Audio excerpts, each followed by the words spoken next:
societies are not secret societies. They're really gangs that meet in private. Yes. Illuminati, you cannot be. Illuminati means to be illumined. The way these people act, they are not acting as if they're illumined. In fact, they are acting like the most ignorant of us all. Right. Because for them not to see how all this is going to end up tells me they don't know how to conduct themselves. See, prophets are not psychics.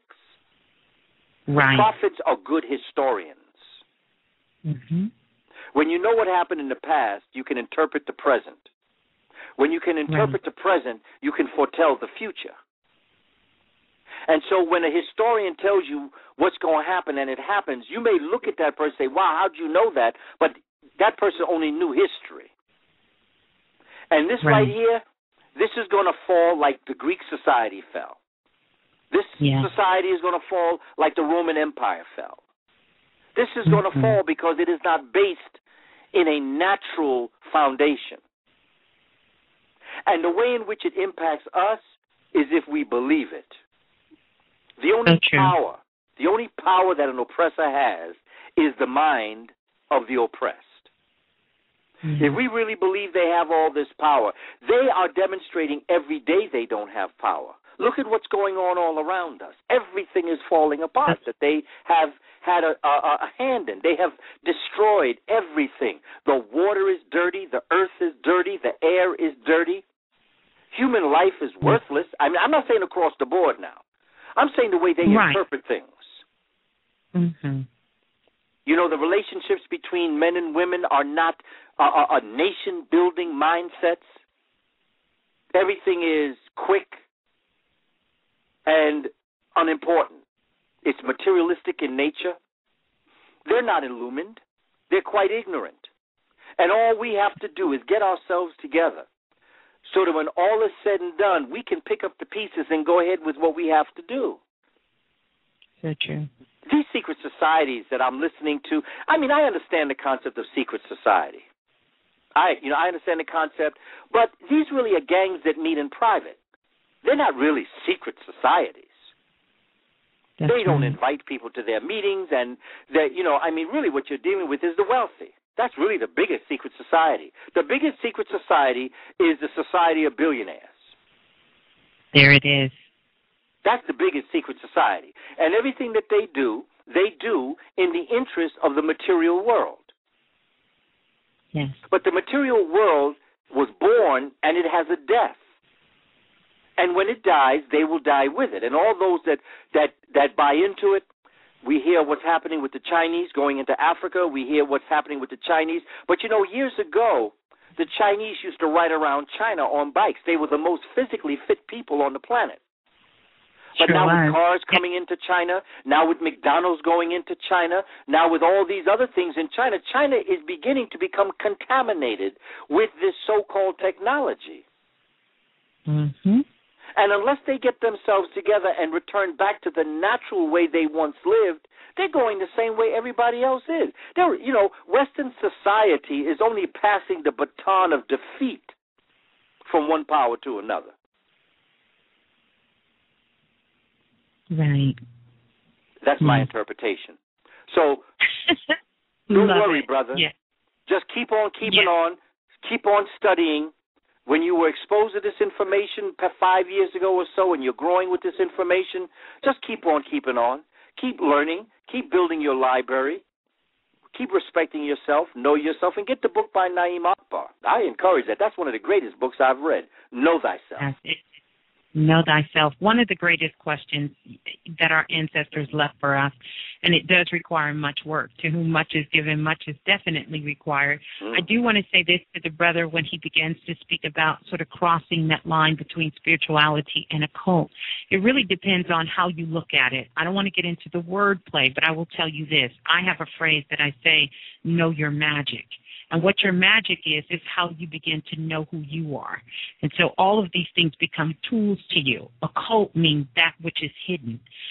So from that perspective of those things that are hidden, we have a lot of things within ourselves that are hidden, as above, so below. This is really what this is about, is understanding sort of these things that are going on around you. these things that are happening, that they do impact you. They do have something to do with who you are internally, and begin to see that reflection from a higher place of illumination. And there is your true Illuminati. You're doing it to yourself. So all of these things need to be in the position where you are trying to expand your consciousness and get to know who you are. And that's the beautiful thing about everything that's going on, and that we have so many brothers and sisters from around the world that have invested their life passion and their mission to knowing their selves and coming to share themselves with us as we all begin to be a part of the micro and the macro. So beautiful. Thank you for calling in. We're going to continue because we have still a lot of callers. How are we doing so far?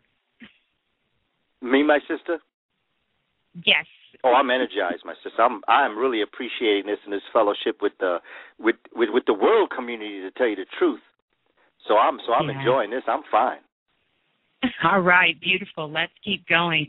We're going to get to the caller calling in from area code 212. You are live in the remix. Please tell us who you are and where you're calling from. Hello, is that me? Yes, that is you. Hi, my name is Kadeem from New York City. I spoke with you, Ms. Blue, from before. Okay, greetings, Kadeem. How are you? I'm doing well. How are you, Dr. Carlos? I'm doing excellent. You right down the block, neighbor. Wow. But I had, I guess, sort of two simple questions. One of them was, what was it? I want to know, what do you believe, in your opinion, is probably the most powerful source of melanin? That's probably the first question. When you say the powerful source, the sun. Mm-hmm. The activation of the light and heat energy. Mm-hmm. But the cosmic reality is also part of this this whole idea. It's everything combined that is really the greatest. But the greatest part, to answer your question, the sun, I would say, because the sun is the cause of all things. Okay. And with all the information, like I know that the melanin sort of runs through the blood and everything. I know that it sort of just goes straight into the pineal gland.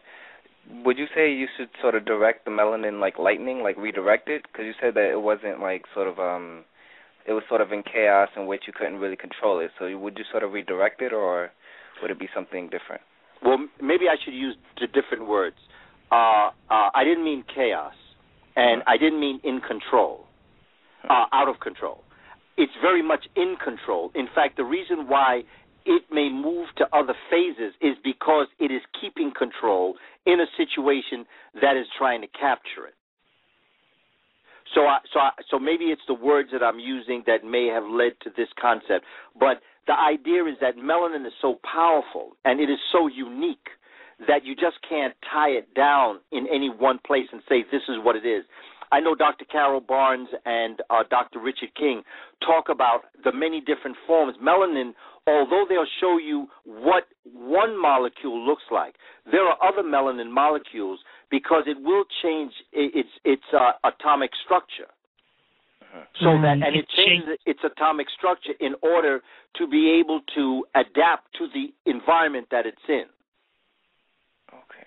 So that it's not that it's not in control and it's not that it's in chaos. It's that it's trying to make order and arrangement out of maybe something that is not ordered and arranged. And it might be trying to keep things the way they are. You know, like a surfer that's on the water and the surf is coming in and and he or she rides the surf in, but the water may change a bit, so they have to restructure their body to keep afloat. Well, that's what melanin does. It can adapt to new and invigorating situations, and it won't fall like a surfer does. If a surfer tries to keep the same flow no matter what, if the water changes, the surfer is going to fall. But if it's able to move the body so that it changes where the surfboard is so it can stay on the water, then it can stay afloat and it can stay on the wave. That's the way melanin is. Melanin can adjust to new situations so that it doesn't lose its potency. Make sense to you, brother? Yes, it does. because because I don't want to make it seem like it's not in control. In fact, that's the thing. It's in total control. But it's the adapting machine, basically. Say again? It's the adapting machine. Oh, yeah, man. It can adapt in order to keep things in place. It's a wonderful situation. You know, there are times when we have been growing a cancerous tumor in our body, and melanin has come in, and as a doctor, it literally has healed the body of that tumor, and we may never know it. Yes, beautiful. Called homeostasis? Yes. Say again, brother? Homeostasis or something? I want to be careful giving it that type of word. Right. Because I'm not fully aware what homeostasis means. Just balance. A scientific term for balance, I guess. Yes. Well, then it would be balance. I would say it is Ma'at personified. Mm-hmm. Beautiful. Okay. All right. Thank you. And Miss Blue, I definitely want to set up a thing, another reading for you soon. So as soon as possible, I'll contact you. All right. All right. Well, just email me. Peace and blessings to you. Thanks for calling in. All right. As we continue, I do have a question I'm going to throw in there really quick that I want to expound on. And when you mentioned earlier, Dr. Kaba, when you were talking about melanin and being in different parts of our bodies particularly, can you speak from the position of melanin in our ears? Does that have effect on how culturally, or I don't want to say culturally, but I'll just say as people, does the melanin affect how music impacts us? Oh, yeah. Not only how music impacts us, my sister, but also how we create music and how we relate to music, and how we are really the only cultural group in this hemisphere. And when I say that, I'm also speaking to our brothers and sisters who speak Spanish and French and Dutch and Portuguese in Central and South America and the Caribbean. Yes. African people have a very unique relationship. Melanin in the ear, particularly in the inner ear, resides. There are little hairs known as cilias, but they're little hairs that are in the inner ear, and they rest in melanin. They rest in this liquid that's almost like a swamp, and they vibrate in this melanin. And what we listen to determines the vibration that it's going to make. There is a part of the inner ear that's called the vestibular cochlea, which is responsible for our balance and our ability to be able to have balance, or as the brother would have said, homeostasis. Yeah. And this melanin in the ear is responsible. That's why when I'm in a group of people who are other than African people, I never ask them, did you hear that? Because there are things that African folk hear that other people don't hear. So true, so true. And there are things that we pick up because those hairs, those cilias, that I think I'm saying it right, but those hairs that are vibrating in that melanin in the inner ear, they pick up vibrations, just like a dog and a cat can pick up sounds that regular human ears can't pick up. We pick up those too. But we not only pick those sounds up, we also pick up the vibration of the spirit. Yeah. We hear things, but because and some of us never talk about it, and some folk out there that listen to what I'm saying know exactly what I'm saying. We don't talk about it because people say that we're hearing voices and that we are insane.